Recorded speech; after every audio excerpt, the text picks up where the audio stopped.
बहुत समय पहले एक छोटे से गांव में 3 साधु ब्राह्मण निवास करते थे। ये तीनों साधु बड़े तपस्वी और ज्ञानी थे, लेकिन उनकी जीवनशैली एक दूसरे से कुछ अलग थी।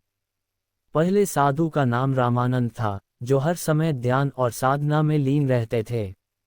दूसरे साधु का नाम विद्यानंद था, जो समाज के भले के लिए हमेशा कुछ ना कुछ करते रहते थे। तीसरे साधु का नाम भानु था, जो अक्सर लोगों को अपने ज्ञान और उपदेश से जीवन को बेहतर बनाने के लिए प्रेरित करते थे। इसी गांव में एक विधवा महिला भी रहती थी, जिसका नाम राधा था। राधा की कहानी दुखों से भरी थी। उसके पति का निधन बहुत समय पहले हो गया था, और उसके पास अपने छोटे से बच्चे का पालन पोषण करने के लिए कोई साधन नहीं था। वह अत्यधिक गरीबी और कष्ट में जी रही थी। गांव वाले उसे कभी अपनी कठिनाइयों में सहायता नहीं देते थे, क्योंकि वे सोचते थे कि यह महिला अपने जीवन को खुद ही सुधार सकती है। राधा अपने बेटे के साथ बुरे दिनों में जीने की कोशिश कर रही थी, लेकिन उसकी उम्मीदें टूट रही थीं। एक दिन राधा ने तीनों साधुओं को गांव के बाहर एक पेड़ के नीचे बैठे हुए देखा। वे लोग शांति से ध्यान में थे और उनके आसपास एक अमन और शांति का वातावरण था। राधा ने सोचा, यदि ये साधु इतने महान हैं, तो शायद इनसे मदद मिल सकती है। राधा ने साहस जुटाया और उनके पास जाकर कहा, महात्माओं, मैं एक विधवा महिला हूँ और जीवन के कठिन संघर्षों से गुजर रही हूँ। मेरे पास कोई साधन नहीं है, क्या आप मुझे कोई मार्गदर्शन दे सकते हैं? पहला साधु रामानंद अपनी आंखें खोले बिना बोले, संसार में सब कुछ अस्थायी है राधा। तुम जो कुछ भी करोगी, उसे दूसरों के भले के लिए करना।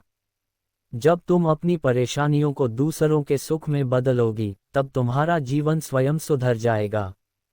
रामानंद के शब्दों को राधा ने ध्यान से सुना, लेकिन उसे समझ में नहीं आया कि वह अपने दुखों को दूसरों के सुख में कैसे बदल सकती है। लेकिन उसने आंतरिक शांति का अनुभव किया, और उसने अपनी उम्मीदें फिर से जगाई। दूसरे साधु विद्यानंद, जो अधिक सक्रिय और समाजसेवी थे, राधा से बोले, तुम्हारी परिस्थिति बहुत कठिन है, लेकिन यह समय तुम्हें ये सिखाता है कि मनुष्य को खुद पर विश्वास करना चाहिए। अगर तुम मेहनत करो और अपनी क्षमताओं का सही इस्तेमाल करो, तो तुम्हारे पास वही सब कुछ होगा जिसकी तुम्हें आवश्यकता है। केवल भगवान पर भरोसा मत रखना, खुद भी काम करो। तुम्हारी मेहनत और संघर्ष ही तुम्हें सफलता दिलाएंगे। ये सुनकर राधा को एक नई प्रेरणा मिली। उसने ठान लिया कि वह अपने जीवन में बदलाव लाएगी और बिना किसी मदद के खुद को सुधारने की कोशिश करेगी। तीसरे साधु भानु, जो हमेशा उपदेश देने के लिए प्रसिद्ध थे, राधा के पास आए और उसे देखकर बोले, राधा, तुम्हारे पास जो भी है, वही तुम्हारा सबसे बड़ा धन है।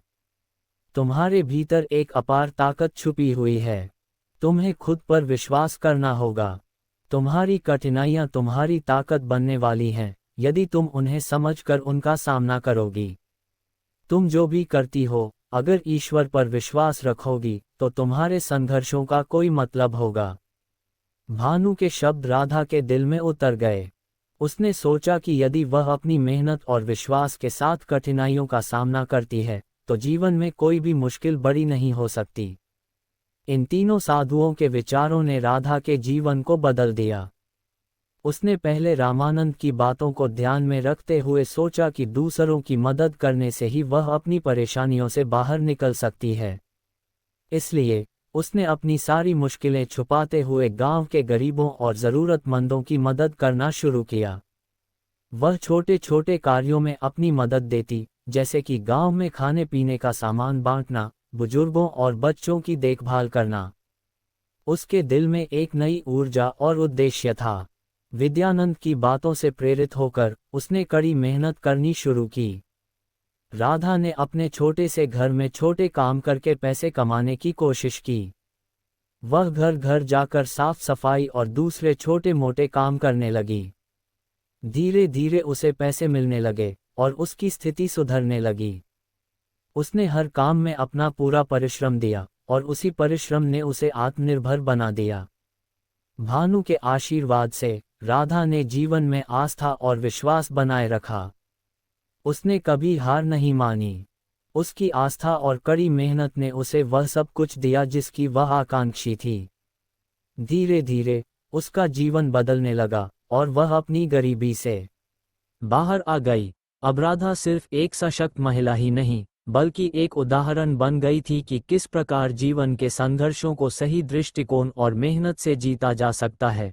गांव में अब लोग राधा को एक आदर्श के रूप में देखने लगे थे। वे उसकी मदद करने के बजाय उससे प्रेरणा लेने लगे थे। वह अपने संघर्षों को न केवल खुद जीत चुकी थी, बल्कि उसने ये भी सिद्ध कर दिया कि एक व्यक्ति के पास अगर सही दृष्टिकोण और मेहनत हो तो वह किसी भी कठिनाई को पार कर सकता है। राधा के जीवन में बदलाव आने के बाद उसकी कहानी गांव में दूर दूर तक फैल गई। लोग उसकी मेहनत, संघर्ष और सकारात्मकता को देखकर प्रेरित होने लगे थे। अब राधा का जीवन एक मिसाल बन चुका था। वह न सिर्फ अपनी मेहनत से अपनी स्थिति को बदल चुकी थी, बल्कि दूसरों के जीवन में भी बदलाव लाने लगी थी। राधा ने धीरे धीरे गांव के बच्चों को शिक्षा देने का काम शुरू किया। उसने देखा कि गांव के कई बच्चे गरीबी और भटकाव के कारण अपने जीवन को सही दिशा नहीं दे पा रहे थे। उसने अपनी सीमित साधनों से बच्चों को पढ़ाना शुरू किया ताकि वे भी आगे चलकर अपने जीवन में कुछ हासिल कर सकें। राधा के इस कार्य ने गांव में एक सकारात्मक परिवर्तन लाया। बच्चों की आंखों में एक नया जोश था और माता पिता भी खुश थे कि उनके बच्चे शिक्षा प्राप्त कर रहे थे। राधा की मेहनत और उसकी ईमानदारी ने एक नया रास्ता खोला। अब वह सिर्फ अपनी जिंदगी ही नहीं, बल्कि दूसरों की जिंदगी में भी उजाला भर रही थी। गांव वाले अब उसे दीदी कहकर बुलाने लगे थे और उनकी नज़रों में वह एक आदर्श बन गई थी।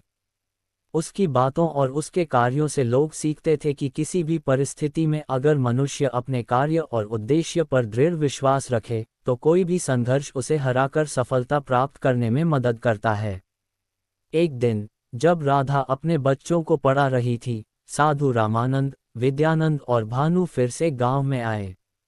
वे देख रहे थे कि राधा ने जो शुरू किया था वह अब एक बड़े बदलाव का रूप ले चुका था।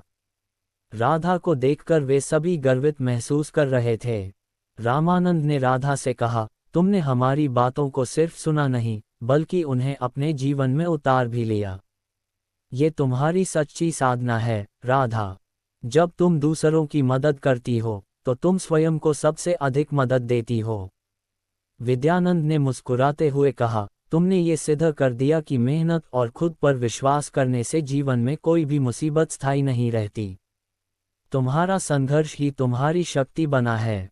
भानु ने राधा की आंखों में देखा और कहा, तुम्हारे भीतर अपार शक्ति है, राधा।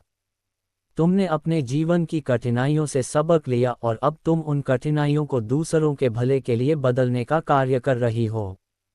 यही असली जीत है। राधा ने साधुओं का आशीर्वाद लिया और कहा, आप सभी ने मुझे मार्गदर्शन दिया। आपके शब्दों ने मेरी दिशा को सही किया।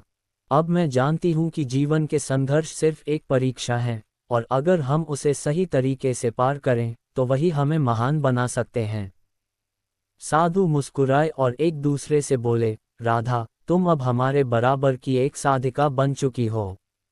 इस प्रकार राधा ने न सिर्फ अपने जीवन को बदल लिया, बल्कि उसने अपने गांव और आसपास के लोगों के जीवन में भी एक नई रोशनी दी। अब राधा का जीवन सिर्फ संघर्ष का नहीं था, बल्कि उसने जो संघर्ष किया वही उसे न केवल मानसिक रूप से सशक्त बना रहा था, बल्कि वह दूसरों को भी अपनी मेहनत और सकारात्मक दृष्टिकोण से प्रेरित कर रही थी। राधा ने ये सिद्ध कर दिया कि कठिनाइयाँ अस्थायी होती हैं, लेकिन हमारी मेहनत, विश्वास और अच्छाई हमेशा स्थायी होती है।